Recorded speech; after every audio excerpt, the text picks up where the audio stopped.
Everyone loves biocrystals, am I right? Yeah, probably no. But jokes aside, Bloomreaper is actually the best fight in Borderlands 4. It is technical, it's a gear check, and it's one of the few things in the game that genuinely rewards you for getting nerdy and sweaty with it. Because in the end, nothing else really matters but getting platinum. Okay, I'm kidding about the platinum part, but also not really. What's good, everyone? It's Word here, and here's the thing. To even have a shot at platinum on Bloomreaper, you need a very specific understanding and set of skills of how the fight works, take and style. And because of that, I had to modify my Rafa builder on this encounter specifically, and not just the skills, but the very specific gear choices as well. So in this video, I'm gonna break down exactly what changed, why it matters, and how you can replicate it step by step. So you don't just brute force Bloomreaper, you're gonna control the fight. Oh, and real quick, if you're not subbed yet, make sure you are. Borderlands will keep dropping new gear, new interactions, new tech, and I genuinely can't wait to get back in the kitchen and break it all down properly. And seriously, thank you for the 1000 sub support. It means a lot, and trust me, I am just getting started. Oh, and look, one last thing. Platinum is nice, sure, but you don't need to benchmark yourself against it. Bloomreaper is a heavy gear check, and if you can't hit platinum just yet, that doesn't mean the build doesn't work, it just means you haven't found the right pieces yet. Once those drop, you'll feel it immediately. So we're gonna follow the same structure as always. We're gonna go through the build first, then we're gonna go through the gearing, and then we're gonna look at the specialization. So, what have changed in the build? A large part of it stayed the same. Now look, we're gonna still go with Deft Hands 5 out of 5 for the fire rate, and we're gonna still get Juerga because that is gonna be important. The augment is gonna be bullet body deluxe. We need this to make sure that we don't consume any ammo so we can dish out as much damage as we can before the phase shift and before she starts jumping around too fucking rigorously, because once that happens, you lose control of the fight. Then, I'm still gonna go El Valiente because I'm not planning on taking too much damage, so I wanna make sure that I am gonna be at max shield. But, I'm gonna go into Resiliencia. The damage reduction is simply needed. On UVHM6, especially with True Mode on, there is a lot of freaking damage. There's a big punches coming your way. So we're swapping out of my tool, sacrificing a little bit of damage and putting it into Resiliencia for a lot of damage reduction. I mean, you're talking about here that's over 30% damage reduction just from that. And then we're gonna go Badash for the splash damage, and we're still gonna go Temerario, and we're still gonna go Soltado. We're picking up volatile hollow points. So that's it for the red tree. For the blue tree, in Apophis Lands, this is almost what it is. The Trail, Las Jadas, the only two options that are really good. There is a point for Padentro, but realistically speaking, you're not going to be able to use it too much because health regeneration is going to get lost. If you're using certain weapons, you might want to consider the reload speed instead of the ammo regeneration. That could be good, but it's only if you're using fire weapons that we're going to go through a little bit later in the end. I'm still going to go metal management because that one is going to be the one that allows me to make sure that I can just dish out even more damage. And I'm still going to go El Centro because I want to make sure that I kind of counter-react a little bit the Temerario that I get. And there isn't really anything else that I would really want. Now, after that, I'm going to go 5 points into El Soldado. I've changed that over because I've done the math and I've been pointed out by the comment, by one of my commenters, and he is completely correct.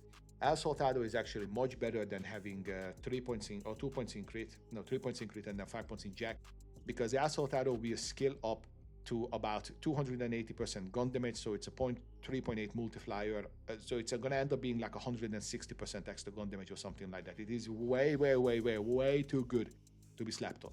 So we're going to take that 5 points out of it. And we're going to take 3 points into Jack because that one is going to give me more overdrive bonuses and it's going to control a little bit more overall buffs that we can get. So that is it for the talents. I don't want to waste too much time on that. Now, for the gearing, and this is where the specific part comes in. For the first part of the fight, you've seen it in the video, what I'm doing, and that's why I said that it's a knowledge and it's a gear check, because I want to make sure that I am wiping out all the crystals. If you don't know the fight, the first phase, you're going to have to blow up every single one of the biocrystals around Bloomreaper. And then when you've blown up the biocrystals, you need to kill the little floating biocrystals as well. And that's how you're going to get him to come out of the ground. In order to do that, the best thing that I found was a linebacker, because that one is just going to be doing cascading damage. And the biggest change that I'm doing, and I'm going to pivot a little bit away from the normal structure. For the firmware, I am using 3 out of 3 high caliber, and it is so funny that I just came out with a tier list. And check it out, by the way, I'll link it up on the top. I came out with a tier list and I put it into A tier because I didn't think that the bullet pierce really is needed. And then they come out with a true mode, to give us more mob density, of course.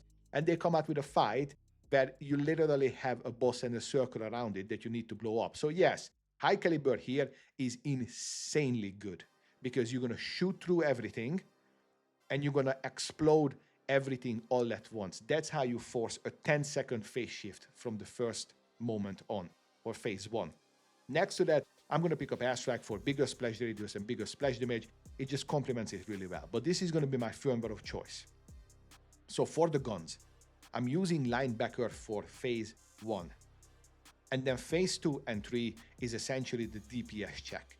The reason why I say it's a DPS check is because if you don't kill him fast enough, he's gonna start jumping, he's gonna shoot lasers from his eyes, he's gonna start chasing you down, there's gonna be ads shot at you with the flying, exploding ads. It gets lost fairly quickly. The most reliable way to do that with Rafa is a bod. As simple as that. Also, they renamed it, I don't know if you noticed, but it's now Bellicose bod. Sounds beautiful. So this is the most reliable way to do it because you're gonna activate your action skill and you're gonna dish out a fuck ton of damage. And you can hate on this as much as you want for, but for platinum, you need damage.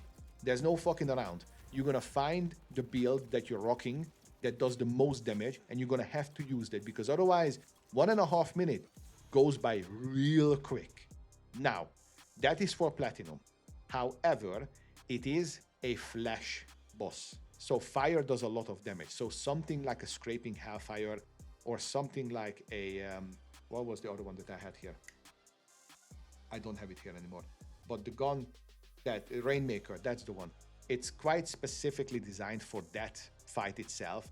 So you can use those. The only difference that's gonna happen is that you may not hit platinum. That's it. But in order to kill him, the easiest way to do that is the one that does a lot of fire damage. That's pretty much goes without saying, right?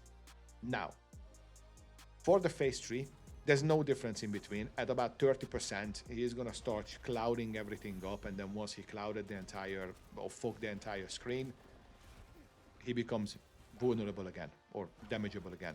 And then you do the same thing and you blow it up. It's as simple as that. Now, the Repkit of choice is gonna have to be triple bypass. And the reason why I say is because with Rafa, you don't really have a way to reliably get back your action skill, not like with the other heroes. Like Hollow, for example, is gonna have the ability to just shoot things and then get the action skill back. Rafa doesn't. So in order to do phase 1 explode, then you immediately stop your action skill. Then phase 2, blow him up, immediately stop your action skill. You need to stab yourself at least once after phase 1, and then twice after phase 2, go like, and then, just not beside the voice effect. And then you're gonna wait a couple seconds, and by the time the phase shift happens, that it does the prickly vines in the first phase, and then it does the clouding in the second phase, you'll be fine, and then you can blow it up. But without triple bypass, this is gonna be very difficult, and it's gonna require a lot more moving around. So just know that. For me, that is the choice of the Repkit. The grenade, I don't really care. It's not really useful. You're not gonna use it because you're gonna blow him up anyway. But just if you really want to, you probably can get something that like that's a blockbuster or something like a waterfall that would do a lot of fire damage. Now, it is a very unique AoE fight, so I'm curious how Rafa is gonna do with the Ordnance build. So we're gonna have to keep an eye out for that. And then for the enhancement, super simple. Again, there's nothing changed there. The only difference is that now having a good enhancement, like having something like a torque, exploception or headringer, or like a Daedalus with the accelerator, it is gonna be incredibly powerful. That's again the gear check part of it. Increasing your DPS will immediately benefit you because the shorter the phases are, the better you're gonna be. And then for the shield, completely up to you. You can go defensive, you can go DPS. I'm going defensive because I have enough DPS. That's as simple as that. But using something like a Guardian Angel for very quick reload with Amp, shout out to you, my homie, you know who you are. Using something like a What's for Dinner with a combo and then just again damaging, using something like a Protean Cell and then blowing it up. using something like an onion so that you can have a little bit of immunity. Everything is good up to your preference. It's as simple as that. And then for the class mode, we're still using Dancer. I haven't played around with the new mod, the Overdriver, but I'm going to be curious how it's actually going to work, and we might make a build around it. Well, we're definitely going to make a build around it. What the fuck, am I not kidding? This is crazy. So many new things. I'm so hyped. All right, so either way, let's look it up with the specialization and I'll let you all go to the merry ways. So for the specialization, nothing changed. That's going to be super simple. I'm going to take the best defense because I need flat damage. I'm going to take Riddle Units because it is the best buff that you can have. I'm not going to take one shot, one kill because I don't really focus on the edge, so I'm not going to really get any kind of benefit out of that. And I'm going to take Bullet Train because that's your extra damage. And then I'm going to take Now with Caffeine because I got to get my ultimate back. And that's the build. If you got the pieces, go test it out, go feel it out, and see how Bloomreaper behaves once you understand and control the fight instead of just trying to react frantically. If you're missing some gear, don't stress it, keep farming, keep tweaking, and when it clicks, you'll know when it's going to be beautiful. If this helped you out, drop a like, it helps the video more than you think. And if you want more Rafa tech build updates, if you want some gear interaction from Borderlands for as they keep evolving, make sure you're subbed so you don't miss out the next one. And as always, thank you for watching, and I'll see you in the next one. Peace.